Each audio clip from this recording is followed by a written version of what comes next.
English Bits Podcast, Season 1, Episode 2. Here we are again with a new episode, a new topic and new vibes. I am Abdel Malik from Algeria, and it is a pleasure today to host Mr. Abdelrazak Khalfi, an English teacher in UK. In this episode, we're gonna talk about Muslim challenges abroad. So, Mr. Abdelrazak, since you've been living in UK for over than 20 years, my question is, how can a Muslim manage to live abroad where the cultures are different and so the religions? Well, in terms of religion, a Muslim, he or she, can keep their religion intact in the Western society. In Western societies, of course, in Western societies they can, because simply wherever you go, there are mosques when you can practice your religion, you can pray. There's no objection from the government for you to fast, even if you're working. As a Muslim, if you're working, sometimes if they offer you dinner, for free dinner, free lunch, so you can postpone your lunch and have your break when you break your fast. There are in some institutions, universities and workplace, small place designated for the Muslims to pray. Now they use it for all faiths, not just Muslims. So whether it's Christian or Orthodox Jewish, so it won't be a problem in terms of practicing your religion.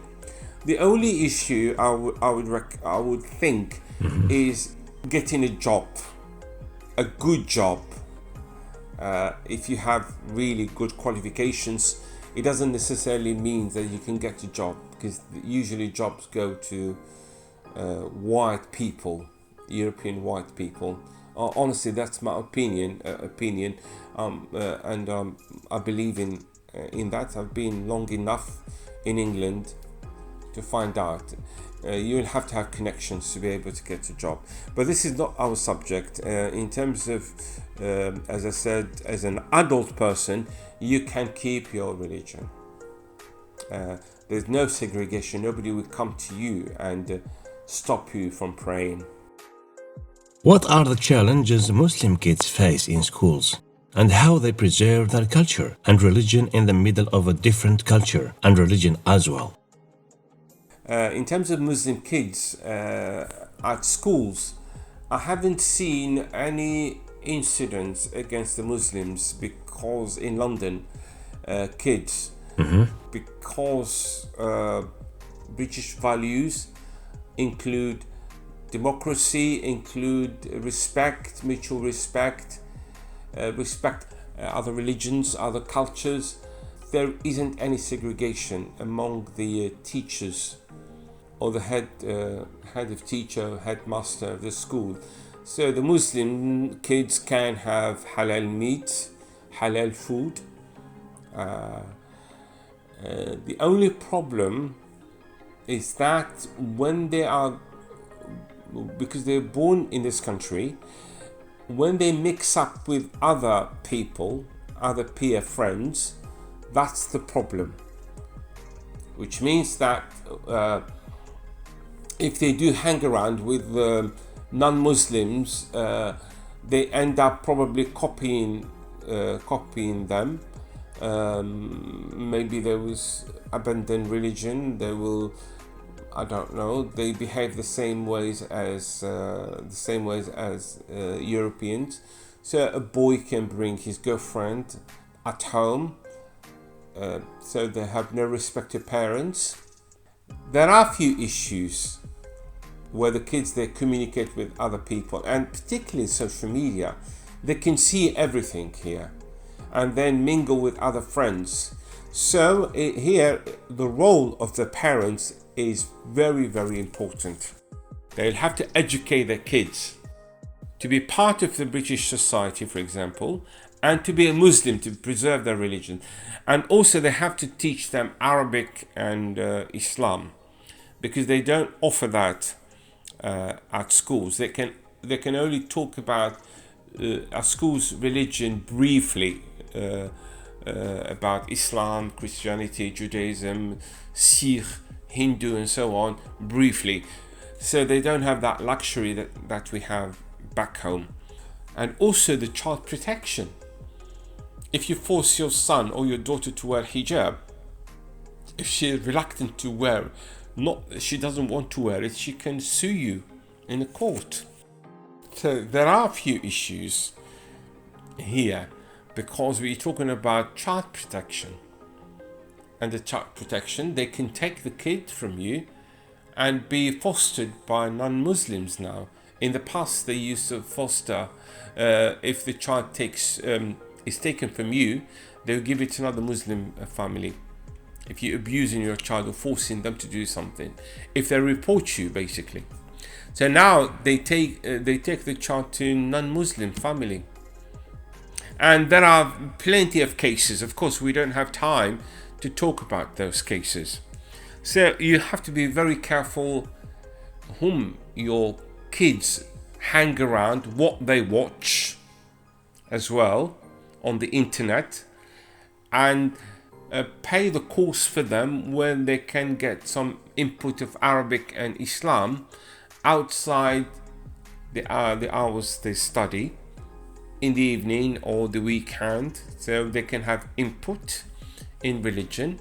And also the community, the Muslim community, they have to hang around with other Muslims, good Muslims, of course. Yeah, most people do that. They keep their children intact, so if they want to have friends, they have Muslim friends or friends from the same country. Personally, my kids, they do hang around with other Algerians born here, or at least a Muslim person, and a good Muslim person. So you have to monitor your kids, what they're doing outside. If they go out at the age of 15 or 14 or 16, you should know whom they are socializing, what are they doing, what are they up to. Do you think that living abroad ensure a better education and a better career after graduation for Muslims? The last question about whether the Muslims, if they have studied and graduated from like the UK, for example, their qualifications are very useful because they can use them abroad. They can get a better job with these qualifications if they work abroad. However, in this country, they may get a job, like for example, if they're graduated, if they have a degree, they may get a job, but not necessarily in the same field. Because most of these decent jobs, as far as I'm concerned, they go to the white people, to the white English people, for example. Let's say in this country, England, I'm referring to Great Britain. So there's a challenge. They may get a job at the end of the day but not necessarily in their field. Not necessarily in their field. Education, the qualifications they get here are better to be used abroad. If they go to the Gulf countries, if they go to the Middle East, or they go to Africa where they pay them well, or Far East, Japan, they recognize British qualifications. Not in America, because America does not recognize British qualifications. But the education here is good if you use it abroad, the qualifications. But as I said, in this country, you may get your name stands for Arabic. When they see the CV, they throw it away. But at least better than our countries, honestly, in terms of getting a job. Yes, right. Because whatever, they should get a job, whether it's in their field, if they compete, if they are very, very good, or in different fields. But priority to the white people, honestly. Thank you, Mr. Abdelrazak. And thank you very much indeed. That's all for this episode. Thank you for listening to English Beats podcast. We're back soon. Goodbye.